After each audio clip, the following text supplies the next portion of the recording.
皆さんこんにちは、ネストリングスです。今回もランダムブースターボリューム4とコバルトドラグーンのパーツを使って 3on3 バトルをやっていきたいと思います。今回はつぶやきさん太郎がランダムブースターボリューム4のパーツを使っていきます。そしてチョメマルがコバルトドラグーンのパーツを使ってバトルをしていきます。それではやっていきましょう。行きましょう。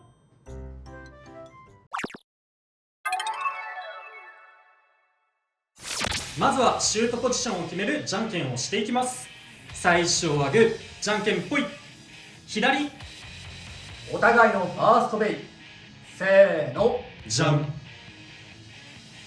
ブラックシェル 360GP。 フェニックスウィング 260C。 ファーストバトル、レディーセット。3、2、1、ゴーシュー。開始。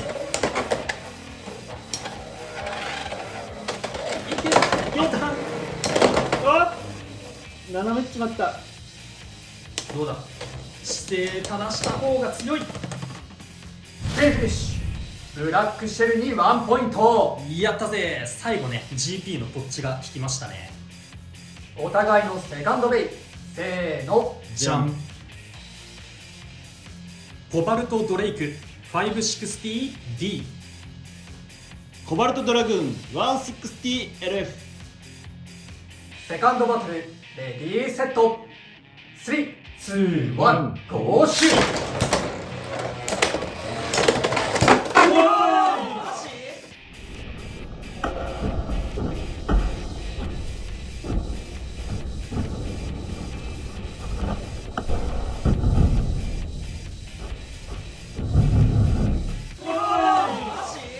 エクストリームフィニッシュ。コバルトドラグーンに3ポイント。やったぜ。いや綺麗に決まったね。ねえ、お互いのサードベイ。せーの、じゃん。バイスタイガー 960P。 コバルトドレイク 360R。 サードバトル、レディーセット。3、2、1、ゴーシュー。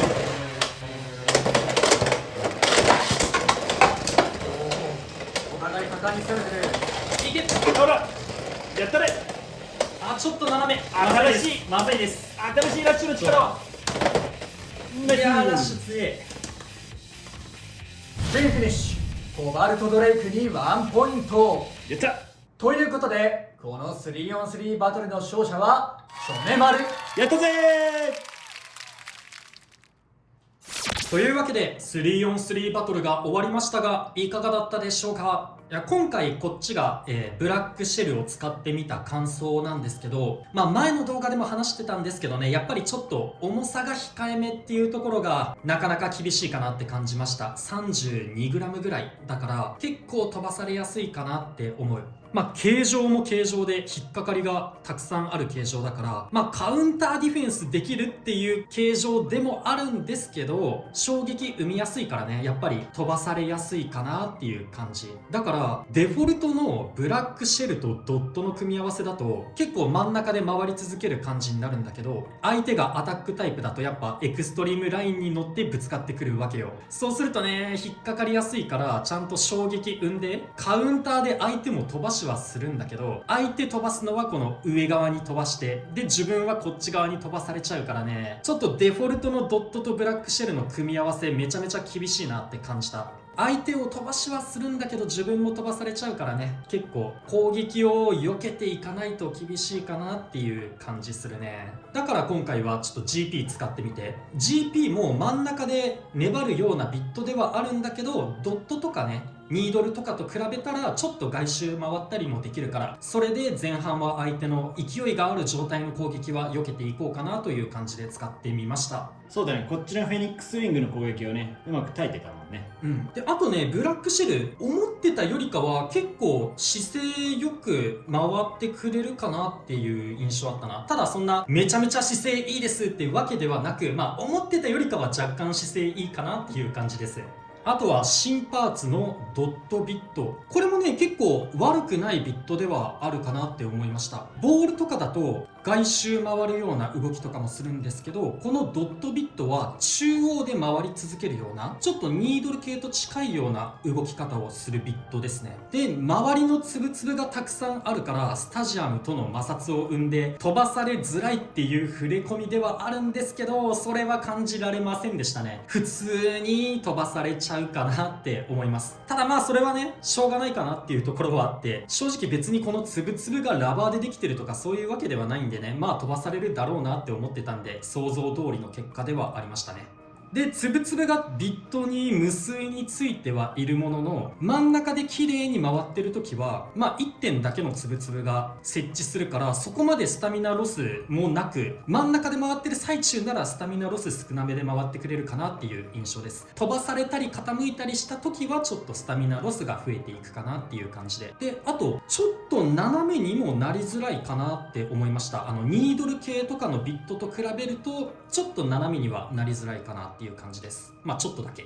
で、今回チョメマルがコバルトドラグーンを使ったんですけど、動画の中ではしっかりとねアタックで活躍できたんですけど、正直使った感想としては、初の左回転でめちゃめちゃ期待値が上がってたせいもあるのか、ちょっとなんていうのかな、あれちょっと違うなっていう感じになったかな。アタック力だったらその前のコバルトドレイクの方が正直高くて、同じカスタマイズで組んだとしてもコバルトドレイクの方がアタック力はあるのかなって思ったかな。ただでもコバルトドラグーンはその初の左回転っていうのがあるから、今多分逆走がね多分テクニックとして磨いてる人も多いから、その逆走対策としてはありの一機なのかなって個人的には思ったかな。ラチェットの 260 なんですけど、これはね確かにバーストはしやすいのかなって思うんだけど、強い一撃を与える点ではいいのかなって個人的には思ったかな。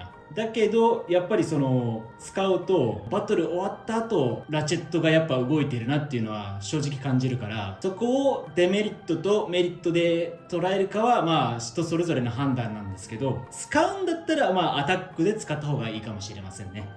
最後にビットのサイクロンなんですけど、まだそんなに使ってないから何とも言えないんですけど、短い期間で使った感覚的にはアタック強の人にとってはラッシュフラット系で、あとなんか入れたいな、アタック系の入れたいなって思った人にはまあ使ってみてもいいのかなっていうビットかなって思います。確かにスタミナはないんだけど、でもなんかしっかりアタックはしてくれるかなっていうイメージはあるので、また使ってみて試行錯誤していくとまた良さが出るビットなのかなって思いました。でね、チョメマルだけじゃないと思うんですけど、今回のねこのコバルトドラグーンについている左回転のねランチャーなんですけど、多分 X とかでも見たんですけど、結構これがね初期不良品が多いなっていうイメージがあったんですけど、チョメマルのもね最初ね、今はマシになるんですけど、最初ねこれ戻んなかったんですよね。ああ、それね、俺のランチャーもそうだった。引き切った後に戻らないっていうのが何回かねあったね。引き切れるでしょ、潰しは。俺引き切れないんだよ。あ、そんなに？そう途中で止まったそう、ってこと？途中でもこの辺で止まってて、あ、そういうこと？そう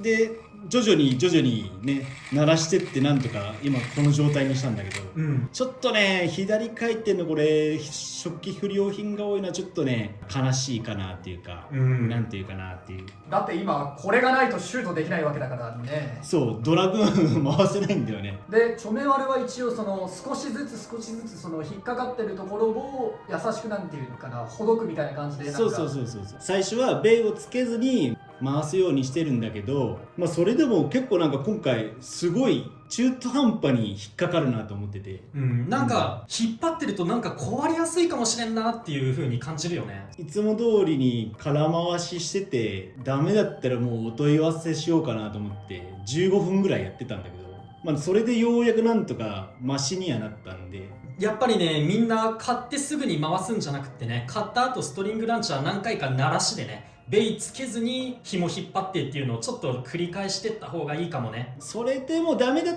たらお問い合わせして交換するっていう方がいいかもしれないね。あとね、今回ランダムブースターのボリューム4、ラッシュビット、これちょっとチョメマルのベイ借りてるんですけど、このラッシュビットの再録あるのマジで偉いですね。このラッシュビット当てた人はね、すごい嬉しいかなって思います。これ再録してくれたのはありがとう。っていう風にまあ僕も思ってはいたんですけど、やっぱね、再録してくれたとしてもね、当たんなかったら意味ないというかね、ちょっと今回ラッシュビットの再録が本当に嬉しくて6個買おうかなって思ったんですよ。6個買ったらまあ1個は入ってるだろうっていうことでね、6個買いたかったんですけど、ちょっとタカラトミーモールの予約がだいたいいつも夜中の0時超えたところで予約開始するじゃないですか。ちょっとね、その日寝ちゃってて、もう布団の中ですやすやしててね、起きたら予約始まってる、チョメマルが LINE で教えてくれてるって思って見に行ったら、もうタカラトミーモールの予約分が終わってて、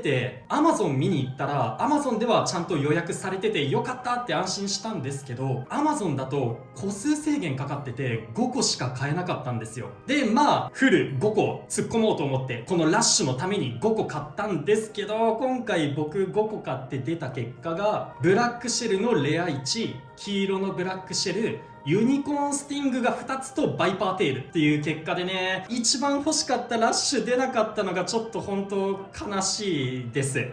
ウイングも出てないんだね。そう、ウイングも出てなくってね、ほんとこのラッシュが一番欲しかったんだよ。まああんまりこういうこと言うの良くないかもしれないけれど、今回のねランダムブースターガチの対戦とかをする人にとってはやっぱりウィザードロッドのラッシュとかロッドとか、あとはフェニックスウィングとかヘキサとか、あの辺が当たりで、それ以外はちょっと使えるパーツ少ないかなみたいな風に思っちゃう人も多いから、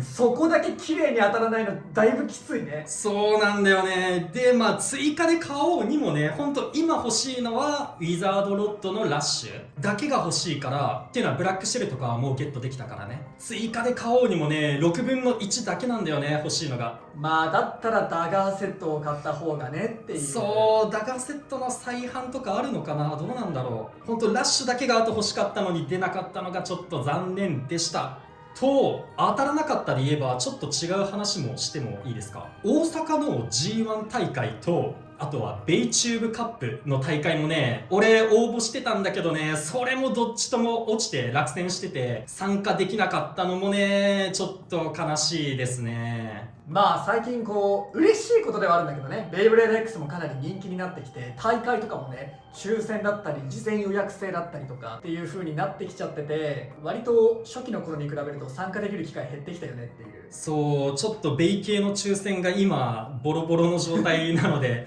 なのでラッシュはやっぱどうしても欲しいので、ドランダガーの再販とかあったらね買いたいなと思っています。というわけで新パーツやラッシュビットなども入ったランダムブースターボリューム4とコバルトドラグーンを皆さんも買って遊んでみてください。この動画が良かったらグッドボタンとチャンネル登録をよろしくお願いいたします。それでは次の動画でまた会いましょう。バイバーイ。バイバーイ。